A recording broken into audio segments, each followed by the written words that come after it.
Anybody who watches my content probably isn't going to find this very surprising. And I think I mentioned this a little bit in the recent past, so it's not even necessarily new to all of you.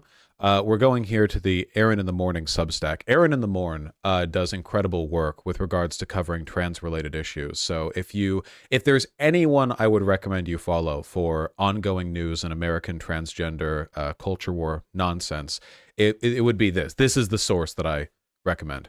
So in leaked audio, as I understand it, Ohio and Michigan Republicans talk about how all of this nonsense about preventing trans children from getting health care is just a front for their overall goal of getting rid of it entirely. I'll just defer to them. I don't need to explain it really.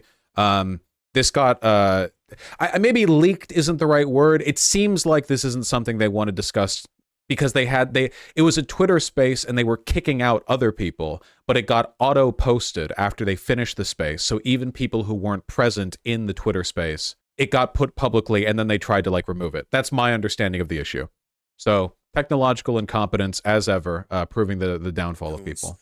Senator Lindsay as well on board. You guys can jump in, just unmute your mic anytime you want if you got questions for Rep Click or pre-show or comments or otherwise. By all means, jump in there. If you just a little bit louder, just a smidgen louder. And obviously Senator Tice too. Obviously you've got a lot about this too, which I respect so much from the Senate side. I'm grateful for you being here. My whole thing is in terms of Endgame, why are we allowing these practices for anyone? Why would we stop this for anyone under 18, but not apply this for anyone over 18? It's harmful across the board, and I think that's something that we need to take into consideration in terms of the end game. Rep Shriver, that's very, very smart thought there. So remember, for a long time now, the anti-trans policies that Republicans have put forward have always been jacketed in the idea that there's some kind of specific thing they take issue with, but ultimately you have the freedom to do what you want, right? At first it was trans people can have whatever delusions they want, but that doesn't mean you can go into this restroom or that restroom willy-nilly. And then it was you can have whatever delusions you want, but you can't subject children to this kind of thing or whatever. But obviously the entire time they have always just wanted to criminalize the existence of trans people, either by making it impossible for them to access any relevant healthcare, or, forcing them into conversion therapy, which is something that has been, let's say, touched on. It's just an important reminder to understand that they've been obviously lying the whole time. All of the claims they've made about how they, you can do what you want, you just can't do this, it was never real. They always just wanted you gone. I know a lot of you know this, but this is a straightforward admission of it, right here. This is just, it's totally inarguable. The guy who just spoke, by the way, Shriver? Was he the guy who just spoke? The guy who tweeted this Jack Posobiec Nazi meme out? Yeah, he sucks. Does he now? Getting a negative impression of his character, Here's Brad Paquette, the host of it. Somebody just linked this.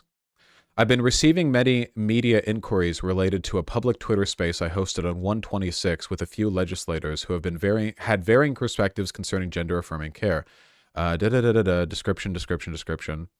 A few legislators near the end of the space agreed on a generic stance that if gender-affirming care leads to harmful procedures in children, all those harmful procedures should then be banned in medical practice for all vulnerable patients. No, they said for everyone. I agree that such logic makes sense and that laws concerning health policy should uphold the precept, do no harm.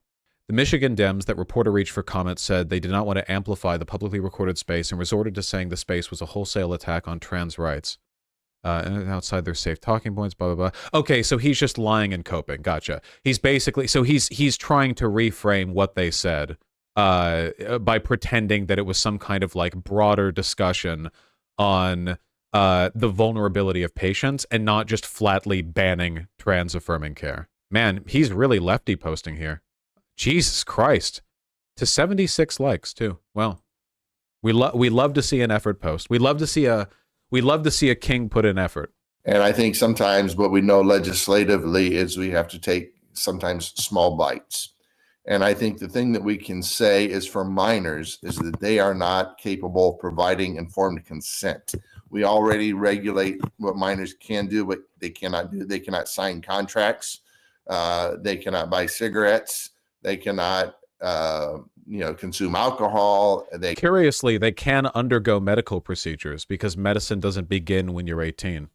They can't get a tattoo without their parents. We already have some rules regarding that. For minors, the prefrontal cortex is not yet developed. And in fact, that doesn't really develop to the age of 24. So I think there is something to be said for adults being able to weigh the pros and the cons.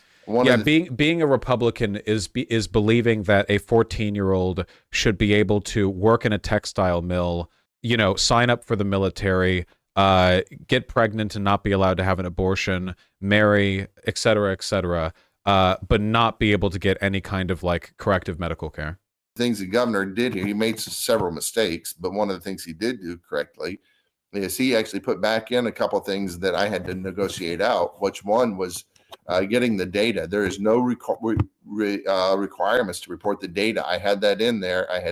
It got negotiated out. He actually put that back in, which was a good thing. And then the other thing was, the Planned Parenthoods, they pass out, hormones like candy. And what? So what? Is that true? I'm just learning about this. Is that true? Totally. Yeah. Put a stop to that. And If that's only. where a lot of the adults will go. There's also places like Euphoria and Plume where you can get your letters and you can get your hormones online through an app. Those are some things that we need to, at least slow down the game. Most people, if they take their time, they won't do this. We know that Not true. Data suggests otherwise.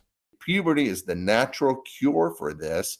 85 to 95% of kids who genuinely have gender dysphoria will desist after they go through puberty. Not true. We've been over this study 1 trillion times. They weren't looking at gender dysphoria. They were looking at any signs of gender incongruence, like a young boy who liked playing with Barbies or whatever.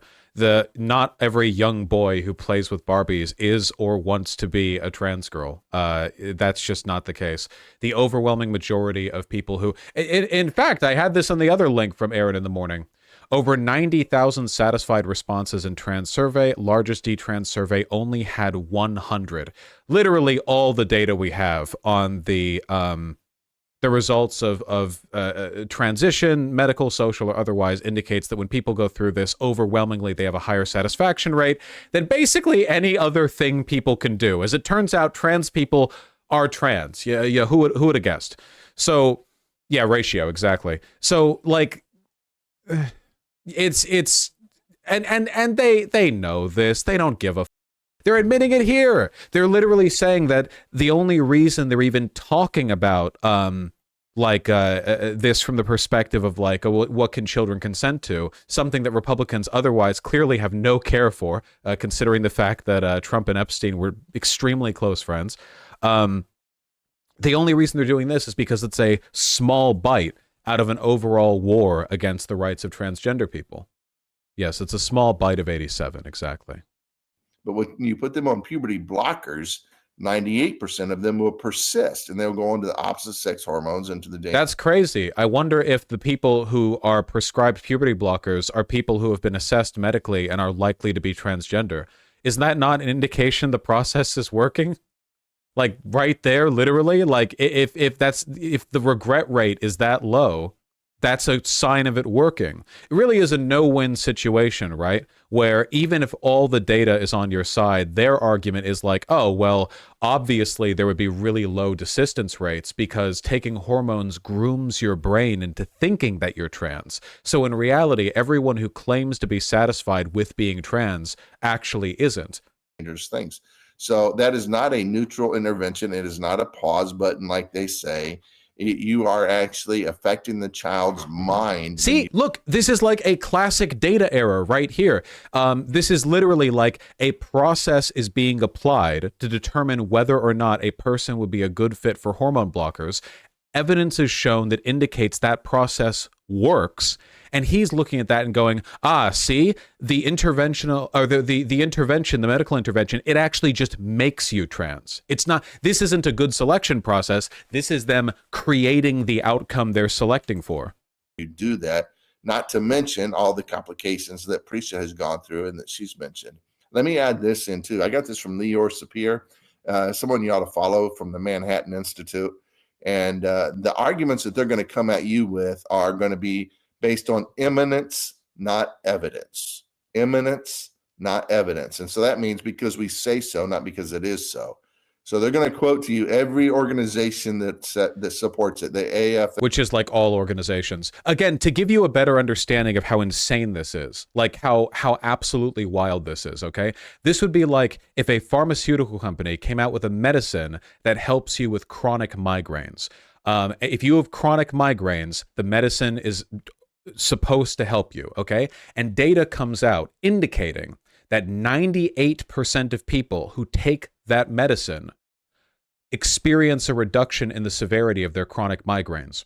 And Republicans point at that and go, look, see? We knew chronic migraines weren't real. This medicine makes people delusionally believe they had migraines to begin with. That is literally the argument. That's not an exaggeration or an overstatement. That is the position they're taking.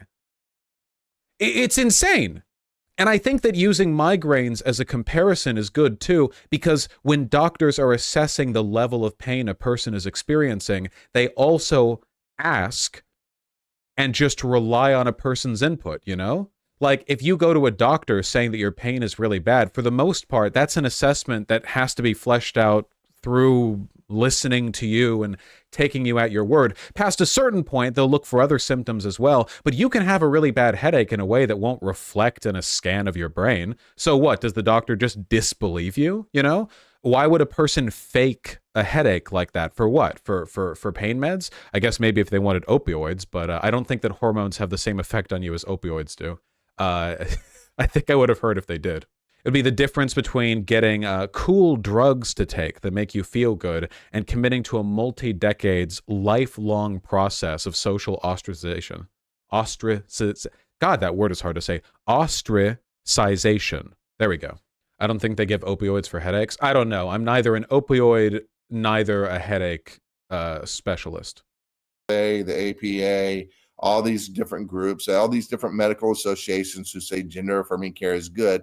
You say, that's great. Where's the evidence? Where's their science? And they don't have it. They don't have it whatsoever. They can't give you any long-term studies of high quality because they don't exist.